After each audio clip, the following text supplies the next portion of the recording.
Judges, if you would take the time to give a brief introduction of who you are to the team, and then when you're done, we'll let them start with their presentation.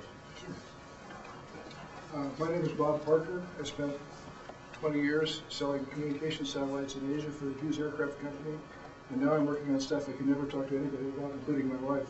I have a PhD in physics from USC, and as I said, I spent many years selling satellites, so I have quite a lot of business experience as well.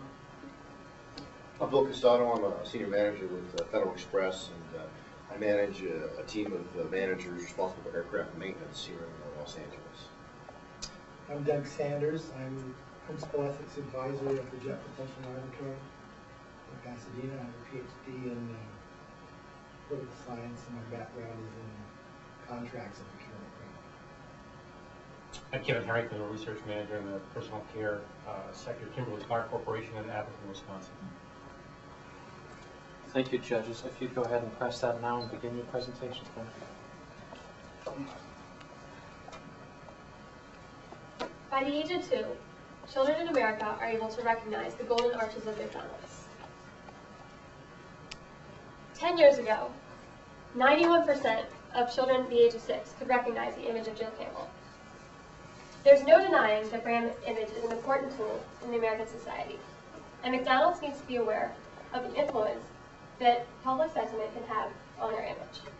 Hello, my name is Mary Rose Rappold, and these are my associates, Karen Rommel and Carrie Rowe.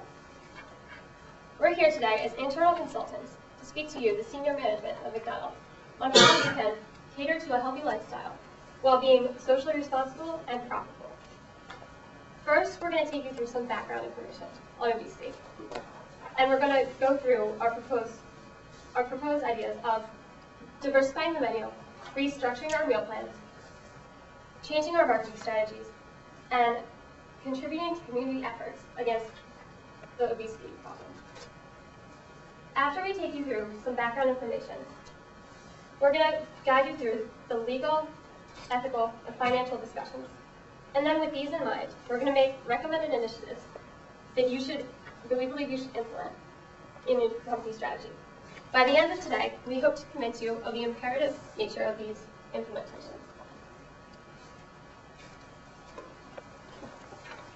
It is unclear right now how exactly the obesity epidemic will contribute to the changes in the fast food company, in our fast food company. But Dr. Marion Nessel, expert in nutrition and food studies, believes that the obesity epidemic will drive a consumer reaction against unhealthy foods. As obesity rates increase in the United States, health awareness is becoming a justifiable concern for our company. If you take a look now, this graph shows in 1985, the darker blue area represents the percent of the population in those states that is at least 30 pounds overweight. The dark blue represents a 10 to 14% area.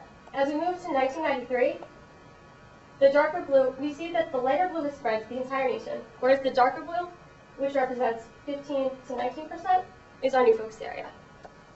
In 2001, the red indicates that over a third of our country is in the 20 to 25% range. As the obesity rates increase and America is getting heavier, so have the number of fast food restaurants in America. Looking at this chart, the blue indicates the number of fast food restaurants, whereas the red indicates the number of sit-down restaurants. Starting in 1972, there's been a steady increase in the number of fast food restaurants in America. And then you see in 1997, we actually overtake the number as far as fast food versus sit-down restaurants. We can't deny that this correlation exists, but what we can do is analyze the trend and see how it's going to affect our corporation in the future. I'm going to turn it now over to Carrie, who will discuss the legal implications of this trend. Thank you, Mary Rose. We have just seen the correlation between fast food and the proliferation of between obesity and the proliferation of fast food restaurants. As a result, many people, including consumers, are blaming the fast food industry. As one of the leaders in the industry, McDonald's is receiving a lot of this blame. In 2002, the plaintiffs, Hellman, filed suit in New York court against McDonald's for deceptive marketing practices and negligence. Both counts 1 and 2 relate to deceptive marketing practices, and they were dismissed, mainly because the plaintiffs failed to specify their claims. Although they were dismissed, count 1 is very significant. It addresses the issue of whether or not we have to put nutritional labels on our food and at the point of purchase. In his discussion of this issue, Judge Sweeney made it very clear that we do have to put nutritional labels on our food. We argued that under the Nutritional Labeling and Education Act, we were exempt. This contradicted the New York General Business Law, which said that we did have to put labels on our food, and Judge Sweeney indicated that the state law in this case overrides the federal law. Counts 3, 4, and 5 deal with negligence. Negligence deals with our breach of a duty of care to our consumers. All of these counts were dismissed as well, because we were able to successfully argue that consumers are aware of the dangers associated with fast food, such as high levels of cholesterol, fat, sugar, and salt intake that can result in medical problems. And because they are aware of these dangers, they assume the risk in eating our food, and we cannot be held liable. These counts were dismissed, but like the first 2 counts, there is still a significance that we need to take into account. Our main defense was that consumers are aware and they assume this risk. So, if consumers are not aware of the dangers associated with our food, then we can be held liable. The plaintiffs attempted to amend count 3 to say that our products are outside what a reasonable consumer would expect to be in a hamburger, but this was not considered in Helen v. McDonald's. However, Judge Sweeney did discuss this issue to see if a future lawsuit would hold up. Here, the plaintiffs allege that McDonald's food has been so altered that it is now beyond what the reasonable average consumer would expect to be in a chicken McNugget. In addition to chicken, all of these other ingredients are cooked into our chicken McNugget. And Judge Sweeney indicated very clearly that this is beyond what a reasonable consumer would expect. And this is the type of future lawsuit we will see.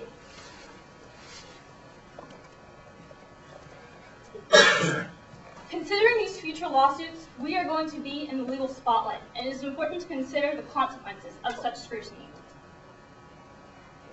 The industry as a whole is being blamed for obesity, but as one of the leaders, McDonald's is facing the most blame. Every time our name appears in the newspaper, on television, or in an article, we are being blamed as the culprit of obesity. And this is very detrimental to our current and long-term brand image, and that ties directly into our profitability.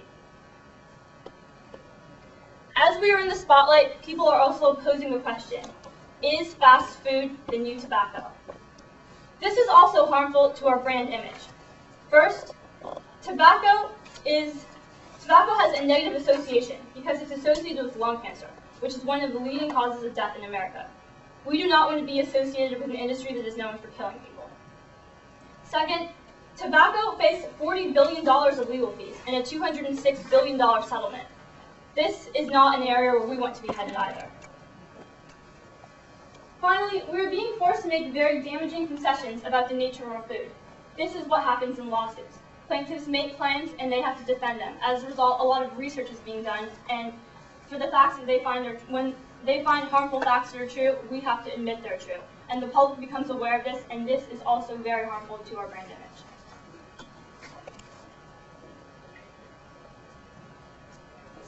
Considering future lawsuits, legal fees, the cost of a settlement, and the effect this is having on our publicity, we want to reduce our legal vulnerability as much as possible, and our initiatives will help us do this.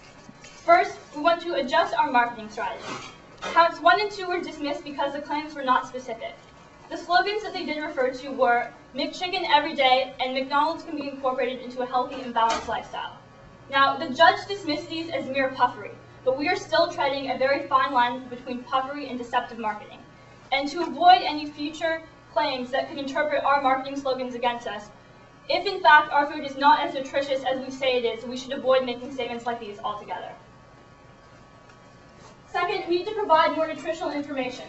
Judge Sweeney made it clear that the state law that requires us to provide nutritional information at the point of purchase overrides federal exemption. Not only will this help avoid future lawsuits based on nutrition, but this will also protect us against negligence claims. If we provide consumers with the ingredients and all the nutritional contents in their food at the point of purchase, they are aware of what they're eating, and therefore they assume the risk, and we cannot be held liable. Finally, we need to take a more supportive role in the community. This is a proactive approach that we can take by sponsoring local sports teams and endorsing other forms of physical activity.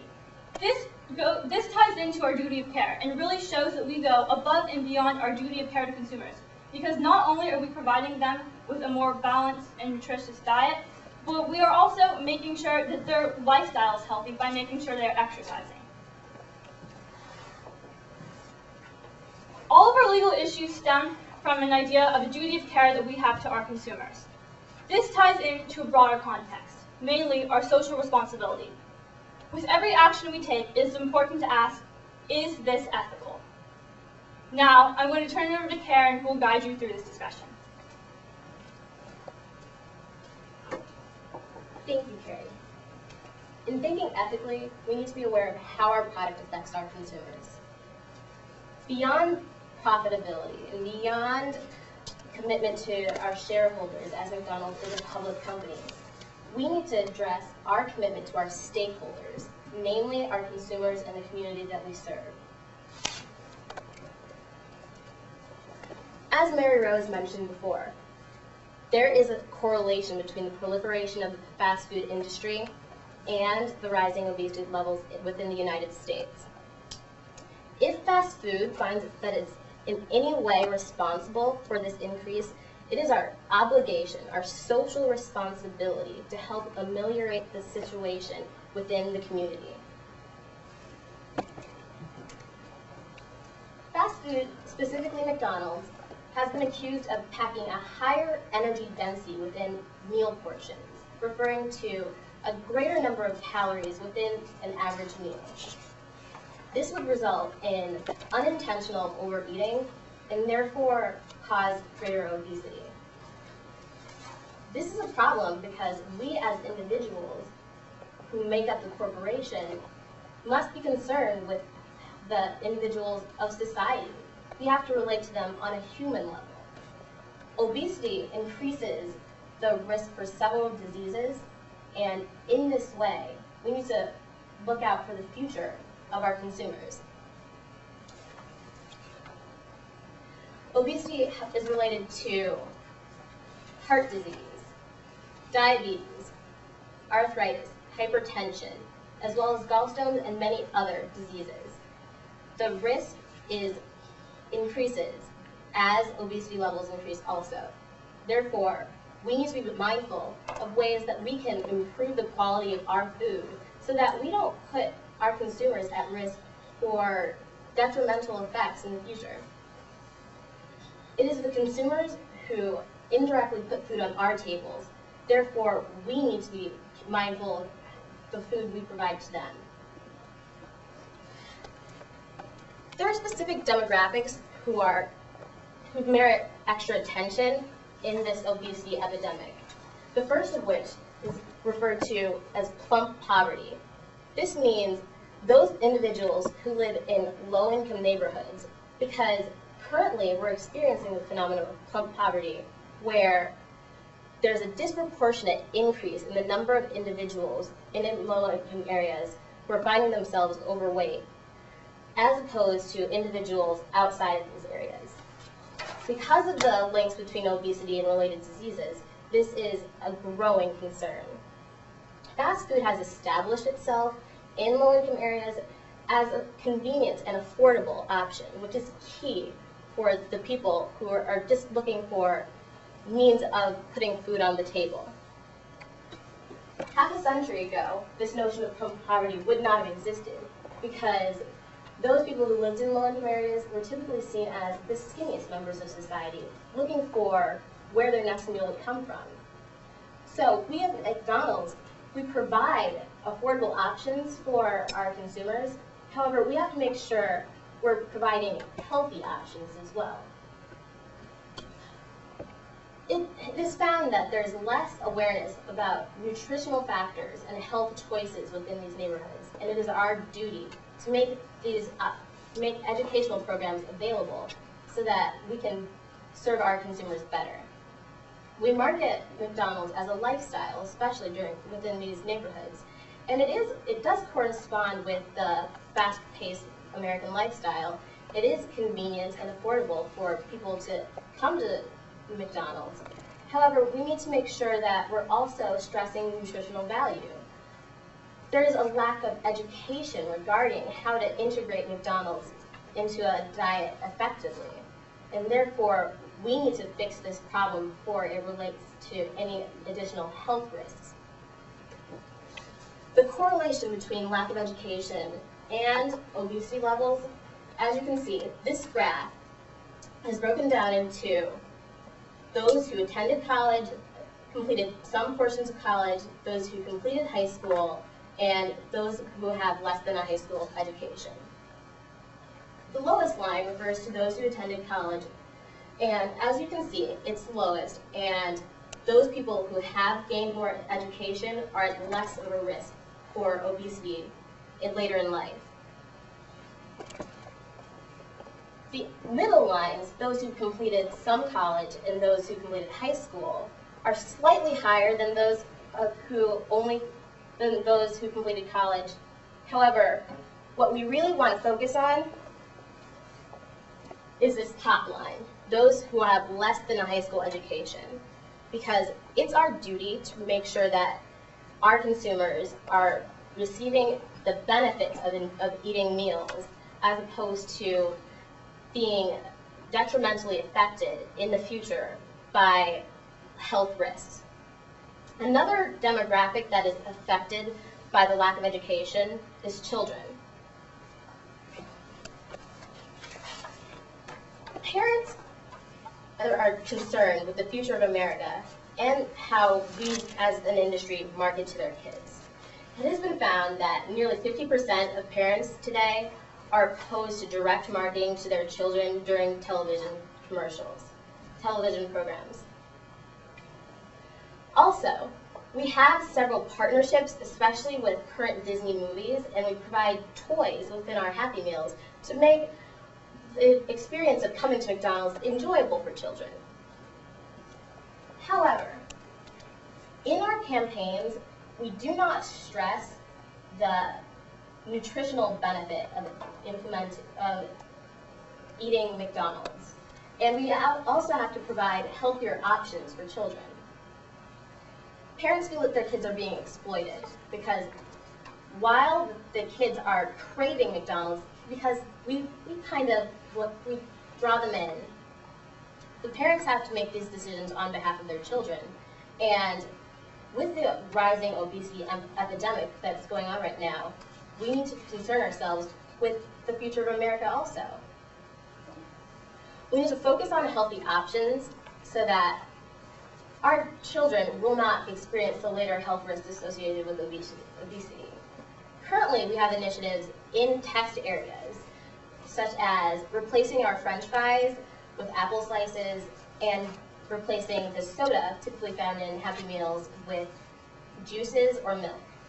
However, we need to provide a wider range of choices, not just to appease parents and gain their trust back, but to make sure that we're actually looking out for the best interests of the nation's children. We're supposed to be providing Happy Meals, not tummy aches. The health risk associated with obesity is a very important cost for us that we must address. I will now turn the discussion over to Mary Rose, who will address some of the other financial costs of this growing epidemic. Thank you, Karen. There are some serious financial risks that we are potentially facing in the future. Last year, $75 billion was spent on obesity-related medical costs. $39 billion, over half of the cost, was covered by taxpayers through government programs such as Medicare and Medicaid. As the correlation between low-income areas and obesity rates continues to increase, this number will be further intensified, as it is these low-income demographics that really rely on the government-funded programs such as Medicare and Medicaid. And as there is increasing pressure put on the government to alleviate problems, they're going to look to shift the blame and look for other financial options of covering these costs. Now, Carrie related to us the legal risk that we face with potential lawsuits. And as with the tobacco industry, the $206 billion faced in the lawsuit went to cover the costs associated with lung cancer, which was proven to be a causal relationship to smoking cigarettes. As there's no legal implications relating to fast food in that respect, there are no pending trials where there's a causal relationship between obesity and causes relating to fast food. We're not in much financial risk as far as a lawsuit. But another option the government is looking towards is placing a tax on fast food. Currently, the World Health Organization is urging nations to place what they call a fat tax on unhealthy foods such as hot dogs or sodas. In order to alleviate the cost of childhood obesity, Canada is currently preparing to put an 8% sales tax on all restaurant meals under $4. This directly targets the fast food industry and looks to them as a cause of the obesity epidemic. Now, there's been talk in the United States about similar taxes, but we haven't reached any legislative decisions regarding this issue. However, as we shift more towards it, we have to think of the implications.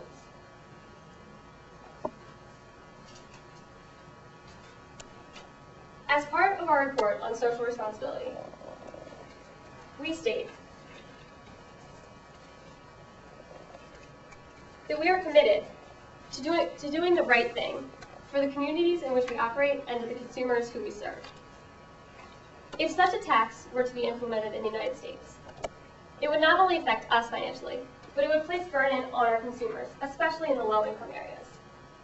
The tax would effectively raise prices for consumers, which would shift the demand curve down. And as this shift occurs, so would some of the costs of the tax onto the fast food industry, especially onto McDonald's as an industry leader.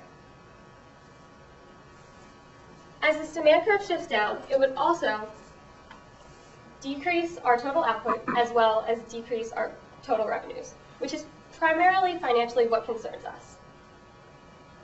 In order to avoid major financial risks in the future, we're going to have to take a proactive approach against obesity and against our association with obesity, which involves changing our image in order to avoid any association in the future. Primarily, we've relied on the traditional burger and fry joint image that we portray. And we've looked to this focus group to provide our revenue and to really bring in our service. If we look at Porter's generic strategies, that places us in the narrow market segment, low-cost, focused strategy.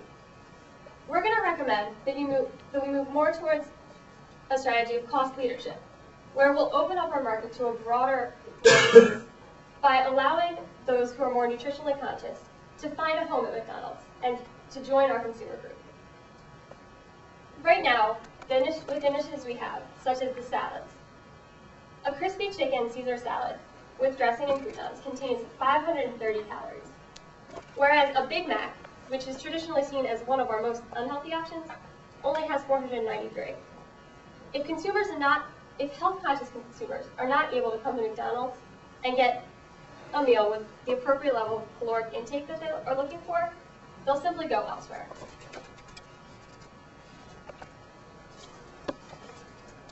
So far, our initiatives in this respect have been noteworthy. We're emphasizing a healthier lifestyle, and we're emphasizing exercise.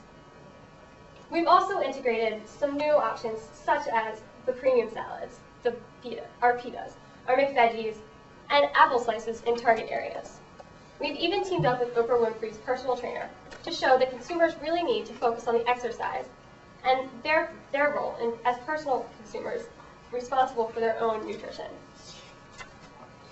However, now I'm going to take you through specifically what we can do in order to increase the likelihood of avoiding financial risks in the future. First, we need to emphasize education in children and in the low-income areas. We suggest doing this by sponsoring local community nonprofit tutoring programs in which we would offer classes for parents and children, especially in low-income areas, to learn about nutrition and to learn about how to implement the nutrition into a healthy lifestyle. We want to do this additionally by providing information about our product and letting the consumer know how they can implement a healthy lifestyle while coming to McDonald's. By focusing on education, we'll not only show consumers that we want to work with them, but most children today have never known a world without McDonald's. And it's important to stress that nutrition is important to us. Additionally, we need to create an environment where this is possible. We need to not only show that education is good, but we need to make it possible for nutrition to be found with us. And we suggest doing that by diversifying our menu. Specifically, we want to restructure our value meal plan. Right now, an extra value meal containing a sandwich, french fries, and a soda contains upwards of 1,500 calories, which is more than half of the recommended caloric intake, which of 2,000 to 2,500 suggested by nutritionalists. We hope that you'll take our suggestion and implement some sort of family meal option, which would both allow people in low-income areas to have the affordability and the convenience, but also the suggested nutritional awareness if they're not able to receive the education. By a family meal plan, we advise some sort of, instead of ordering 4 separate meals where each would contain a sandwich, french fries, and soda, we would make family-style portions with french fries, integrating in carrot slices and apple dippers, as we've done in test groups, as well with the sandwiches, integrating in salads, so that we can stress to consumers that their experience at McDonald's needs to be one of moderation and balance. And doing this, we'll be able to market ourselves as such. We'll be able to take the focus away from passing the blame to consumer responsibility to taking the initiative and talking about our food, talking about how we provide some of the responsibility behind this. It's not just you. Exercise, yes, but also come eat our food because it's healthier, and we're trying to make it so for you. In all of this, we need to contribute to the community efforts against obesity.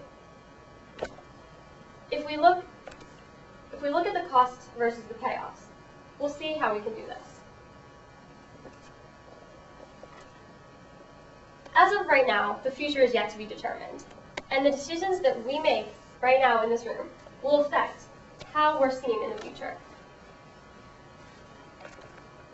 If we act now, we can change our brand image and open up our consumer base to a new variety of healthy, conscious consumers.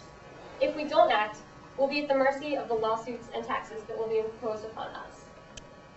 And we're taking into mind the implicit costs of the loss of reputation that is involved in all of this. So, it is imperative that we implement these initiatives as part of our dedication to the community in giving back. That is why it is with a vested interest for our stakeholders, namely our shareholders, our consumers, and our community, that we take the initiatives recommended today. We want to thank you for inviting us here to advise you. And right now, we want to open up to any questions or concerns that you may have. It goes down. Next door, there's a Burger King, and on the other side of them, there's Carl's Jr. And if the people like the taste, and some people, that's their only meal for the day, a lot of times. If the people like the taste of it, and the people still eat the high-calorie foods and the high-sodium foods, a Big Mac, you missed the sodium piece because you're too young to understand what sodium does to your blood pressure. But it has like 2 grams of salt in it. if they eat some of the low-calorie stuff, but overall the problem isn't solved. You still got fat people. How is that socially hooked up to what we're trying to do as a company? Well, we chose the initiatives that we chose because we feel that right now, with the current value meal plan that we have, where we say it's cheaper to get a sandwich, fries, and soda together. Right. Okay. That emphasizes the consumer choice to buy that, to get what we recommend. Got it. Okay. So you would have family meals that would have an option to have something different. You got to be kind of careful that we don't want to advertise this one as a healthy family meal because it's like the old Army problem where they start calling things smart bombs, and we got away from that. We called it precision guided munitions because everybody thought the rest of the bombs were done. You can't be, this is healthy, this is unhealthy. You can't do that. Well, and the hope is to merge the two together and say you can still have some of this, but specifically, like we would like to do that: one fry, one carrot, one dipper, one apple slice, and then within the family you can sort of divvy it up. Also, the key is awareness about what you're eating, because some of the products, for a while, there was more calories in our salads than actually in Big Mac. So we need to make our consumers know what is in their best interest to be eating and how to integrate it into, like, if they are dieting or if they are trying to lose weight, what is the best option to take? We have to make it feasible for them to come to us still. And also, you address the issue of profitability. If people don't come to McDonald's, just go to Burger King. Consumer sentiment is changing. You can see the proliferation of the South Beach diet and the Atkins diet. People are becoming more conscious of what they're eating, especially because obesity is such an issue. And so hopefully, in the long term, consumer sentiment will change and everyone won't want to eat a Big Mac. And so we need to anticipate for that change now. And in the long run, it probably will be more profitable for us if we can offer healthy initiatives instead of just hamburgers. You pointed out that the majority of the issue has to do with the relative level of education and poverty. The correlation is there. Do you think that people with lower levels of education and lower levels of income will become as aware as the crazy people who are running around the South Beach diet in the supermarkets? We don't necessarily believe that they'll become as health crazed as some others. However, it's just about providing the basic nutritional skills for making good decisions for the most part. We're not about creating, health nuts. We just want them to be able to get the meal that they need quickly and affordably without it having any detrimental effects in the long run. I have two questions. First of all, thanks for your presentations. You guys have been doing things. Anyway, my first question, like many truly global companies with rather mature business plans, the majority, to my understanding, of McDonald's revenue actually comes from outside the United States. And you mentioned Canada. And so I guess my first question is, the recommendations you've made, do they apply just for our business in the United States and Canada, or would they apply for all our regional business as well? Well, let's go fast. Just look. We have a copy of the 10K right here. Okay. The U.S. makes up. The U.S. and Europe make up a substantial portion of the revenues, and so you're asking if our plan can be implemented in other nations? I just think your recommendations would apply just for the U.S. and Canadian or U.S. only market, or would Our they apply for all? recommendations only apply for the United States. Okay, good. And part of the reason is because the obesity epidemic is most serious in the United States. Okay. Okay. And it looks like you're familiar with our annual report, which I think is good. With regard to, you mentioned the balance of the legal and the ethical issues. I appreciate your points on the ethical issues and make sure I understand it correctly. Are largely focused on commitment to stakeholders, being our consumers, and commitment to our communities, which is a critical part of the McDonald's brand, which we described in many ways. Okay. With regard to financial, some changes you propose, I understand from one slide, it's differentiation. So we're not saying, we're not replacing things with traditional choices on our menu, we're simply adding to our menu. Okay? But also, essentially changing the image of, further adding complexity to the image of McDonald's portrayed. What, are there some financial negatives or risks there as well? Well, by broadening our consumer base, we think that this will help increase our revenues. In 2003, we say in our 10K, under the footnote, that our revenues have increased in part because of the solid initiatives that we've taken. So this is a healthy option that we've implemented that has helped increase our revenues. So this will benefit our shareholders because it will increase our profitability by adding in more healthy options. And the financial plan that we proposed of restructuring the plan comes at a smaller cost to us. And we want to emphasize that just by changing a couple of the things that we have going, we can affect more change in the community. And the benefit that the community will receive far exceeds any cost that we will incur. Because traditionally we spend $1.5 billion a year on marketing, and adjusting our marketing strategy where we already have money allotted for will allow us to do a lot. It'll allow us to do a lot of good with a little bit of change. Does that answer your question? Yes. Okay. That's good. On the salad issue, I guess I understand that a burger is perceived as fairly low-end food. I find us in a more compromising position ethically that we've produced a salad that's professed to be somewhat healthy that has more calories than the Big Mac. And I actually perceive us having greater liability if someone switches to the salad thinking it's less caloric, and to further his point, the problem persists. That to have a true diversified menu, we need to have food that is really, in fact, walks the talk.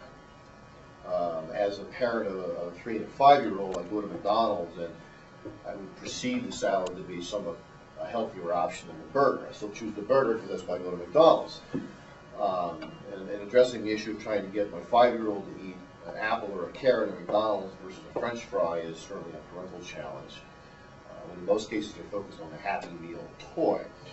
But certainly to get true diversity in the menu, the content of the now present perceived healthy foods would be an item we should go after quickly, because that's a formulary change and the marketing's already in place. So I guess that's more of an observation than it is a question. My other question is, what are our competitors doing? Wendy's, Carl's Jr., Burger King in this same arena, and what kind of market analysis data do we have? Are we ahead of the game here? Are we in front of the parade? Are we behind the parade? Or are we just trying to feel our way compared to our competitors? We are the most visible front for creating healthy options. But if you walk into Wendy's, you'll see their information is a little more readily available. They're actually marketing the salad option a little more heavily. But if you do look at the Wendy's salads actually have more fat and calorie. They're worse than ours. They're worse than ours. The Wendy's salads, if you add all the components in, range from 500 to 750 calories. And to address your concern before, which is a very valid concern, we probably should have mentioned this in our report. As far as the salad, maybe that has a lot to do with the education, as far as letting people know that if you add this much dressing, you're going to get just as unhealthy of a meal as the Big Mac. So, to address that, because the crispy chicken, now we're really putting KFC on the salad, and KFC's probably got a pretty similar problem. Right. Actually, the most calories in the salad come from the dressing, and we do offer a low-calorie dressing, balsamic vinaigrette, which is only 15 calories. And on our placemat, we say, when we're advertising our healthy options, we say salad with balsamic vinaigrette dressing. And what's the total caloric intake? This is probably with ranch, with high-fat ranch content. What's the total calories on the salad with the balsamic vinegar? Balsamic vinegar, you would subtract So it'd be close to 450 calories So it's 80% of the calories in our salad come from the dressing. from the dressing. exactly. And so maybe we could implement smaller portions of salad dressing, like offer a half portion, maybe, and we could do that at relatively low cost. Sure. I mean, we could leave the pricing structure at the consumer level the same, cut the dressing in half, and the numbers look better and everything gets better. Right. So, do you feel like we need to address any part of your question anymore? It was kind of complex. The answer to the question is good. It highlights where some of the numbers come from, and the why is as important as the number, in many cases more so. We have some easy, what I call low-hanging fruit options here to go after some things that don't cost us any money at all, other than some packaging changes in the dressing. So those are the kind of things that executive managers like to see. What can we do quick and easy, sort of curb our demand for fast food in the society? Because the probability is that we as senior management will be here a year or two from now. So we like to see the numbers improve quickly. Just as an aside, this sort of was a glitch in our program. The chairman died on Monday. Right. So, Hence my point there on that reference. I guess the other question I had is, are we going after, to further his point about, are we going after true societal impact, or are we trying to make a reasonable good faith effort to protect ourselves in a liability world and be a little bit ahead of the game in our competitors? We feel that primarily we've been taking a role of placing the blame on consumer responsibility. And we want to recognize a little bit more that there is a strong correlation between obesity rates and the proliferation of the fast food industry. And we want to show the society that maybe we didn't cause that, but we're going to help you out, and we're going to try to make it a better situation. So societal impact, I would say, is what we're going, and as a byproduct, we think that will correspond with competitive edge. So part of our community education, this is my last point, is we're going to get with the school districts in the grammar schools, which is where the real focus group needs to be. I mean, my kindergarten is learning about food groups right now, so when you focus the impact, you have to reach them at that level. You talked about a two-year-olds know what McDonald's is. You get into the 4- and 5-year-olds, those are the ones who can begin to differentiate the difference. And there are some Head Start programs for specifically low-income areas, because it's very hard to infiltrate the low-income area schools just because of their structure, that some Head Start nonprofit organizations who are starting to offer children classes on nutrition in hopes that they'll be able to, actually the goal of them right now is to avoid McDonald's, but if we got in with them and showed them how to work with McDonald's, hopefully that would have a positive impact as well. Thank you. Just one question. I know that several years ago, our company was caught up in a lot of controversy with environmental groups who were concerned about packaging, how fast our packaging was contributing to filling up landfills. And at that time, we worked with some of the more moderate environmental groups, actually let them come in and to our restaurants and evaluate our processes, and with them we reached agreement on how we could reduce packaging and make everybody happy. Have you explored that possibility with this particular issue in terms of working with interest groups? We haven't, as pertinent to our specific issue, we haven't, but there's a section in our social responsibilities report that outlines our dedication to conserving and protecting natural resources, encouraging environmental values, effectively managing solid waste, and ensuring accountability. And the social responsibility report was new in 2002. It's an initiative that we just started.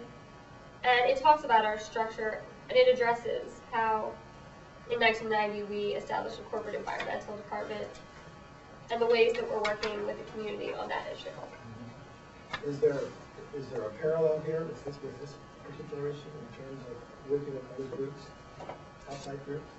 I think within McDonald's, we have a lot of sponsorships and we have a lot of partnerships. But one of the main concerns was when we were reading through this, we noticed that there weren't very many partnerships as far as fighting obesity, because we haven't yet identified our role in obesity. But if we think that that's something we need to explore more. probably, if you could get, if we could get the data, we would find that those that are obese, their lifestyle and their diets at home are probably contributing greatly to the situation. People bring those problems out into society which they have at home. I see it in the workplace. They bring the problem to work, and then things go bad at work. And they're going to McDonald's because it's consistent, convenient with whatever they desire in the home. So the education aspect is critical at the young age, because by the time the kids are 5 or 6, it's a done deal. Is there anything else we can address? Sure, I guess I had one last question. I appreciate you've advocated differentiating our menus, improving sort of communication or information sharing with our consumers. Are there other options to achieve the goal that we're here to discuss today, which is to sort of disconnect obesity and fast food and McDonald's identity with that? I guess one thought to consider would be another brand of restaurants who might have a different type of menu. Are there other things like that you consider the first dialogue? Well, McDonald's as a corporation has been buying other companies that are focused more on healthier options. One of the companies we own is Chipotle, which is a Mexican restaurant. And I mean, we're not advertising low-fat brand muffins, but we are expanding outside of the fast food industry where food is healthier. But also, McDonald's as a brand image is really powerful right now. And currently, speaking to an expert in nutrition and food studies, Dr. Marianne Bessel, she has said that the fast food industry, as it is now, without differentiation, is kind of reaching a plateau. People, because of the obesity epidemic, people are just kind of tapering off their consumption. Therefore, differentiation is key, probably, in maintaining our profitability in the future years. Where are they going if they're not going to the fast food industry?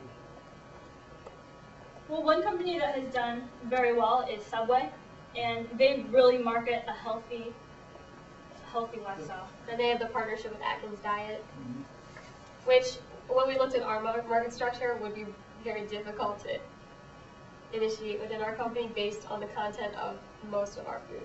But we could look into bringing in some Atkins-friendly options that would comply with, or the zone diet, comply with some of the diets that are out there. I mean, Subway produces, or on their menu, on the billboard, there talks about grams of fat in particular sandwiches. It's easy information to make a choice as you're walking through, even to an uninformed consumer. And that's it. They built their business around that. So it isn't a cultural change for them. What we're talking about here is a dramatic cultural change, which obviously won't happen overnight. We have to walk a fine line in between accepting responsibility for obesity and trying to be part of a solution. And you can see that when you walk into one of our restaurants. There's placemats on the trays, and the nutritional information is on the back, but on the front is a huge picture of French fries. Just and it's You have to flip it over. You have to flip it over. So it's I readily had no idea there was text on the back side, because by the time the ketchup gets smeared on the front side, I'm not likely to turn it over if I'm trying to peel it off before the trash. Exactly. So you can see the intrinsic differences in the company structure. Yeah, that's another marketing thing that we could focus on, is to change that literature that every consumer sees, from the big French fry to something more balanced. Right. And that's even better than some of our other competitors, who you have to ask specifically. At Wendy's, we had to ask specifically to get nutritional information. We went to Wendy's to ask for the nutritional facts, and they were like, "What are you talking about?" Yeah, they laughed at us. It was, and then the one they gave us had writing on it, so they're not readily available, and it was very poor the way they had it. Well, certainly an open disclosure is better, because you can never survive the cover-up, and if we're covering up something that is really egregious, in the end we lose. And all these are tied to the legal issues. Thank you. Very, very nice. Thank you. Very good presentation. It's concise, it ran well. Take a deep breath there. Yeah, I was a little nervous. Take a deep breath. I get the feeling you've been coached on presentations. Your hand positions are uniform, and the walking back and forth. I think that's good. The podium style, I think, is less interactive. This is an interactive meeting. You probably don't need to take so many steps, but that is a very disarming style that I think is good, because we're not the enemy here. We're all in this together. It's more of a meeting sort of format. So that's a good style. This room's more conducive to that than 100 would be, or even the one across the hall. I think your style was supported by this environment, and you came in and got good setup. You looked at the room. You talked about the spacing, and you asked the right questions. You had good preparation, which was very nice to see. That you were thinking ahead of the conditions and what our visibility would be. So it was really good. I really like the way that you addressed the ethical issues head on. I thought that was very good. We don't always see that. It seems like some persons kind of skirt around the issues, and I'm not really sure where they stood, but it was really clear where you stood on the ethical issues, so I really liked that. I also liked your presentation style. I think in terms of your movement, it could be maybe a little more relaxed, a little more informal. I got the impression that you kind of moved on cue, whereas you could maybe just be a little bit more informal.